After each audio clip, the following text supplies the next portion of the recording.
সালটা 1989। সকাল সকাল রশিদ ঘটকের আগমনে হেমলতা ভীষণ বিরক্ত হন। তিনি বারবার পই পই করে বলেছেন, পদ্মর বিয়ে আমি এখনই দিব না, পদ্মকে আমি অনেক পড়াবো। তারপরও রশিদউদ্দিন সপ্তাহে সপ্তাহে এক এক পাত্রের খোঁজ নিয়ে আসে। মেয়ের বয়স আর কতই বা হলো, মাত্র 16।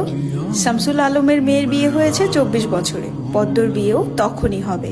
পদ্মর বিয়ে হবে পদ্মর পছন্দ মতো।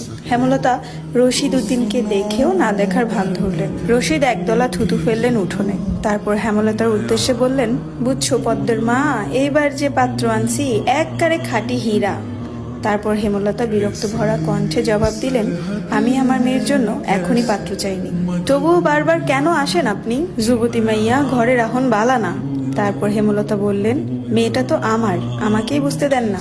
হেমলতার কণ্ঠে বিরক্তি ঝরে পড়ছে। রশিদ অনেক চেষ্টা করেও সুবিধা করতে পারলেন না। ব্যর্থ থম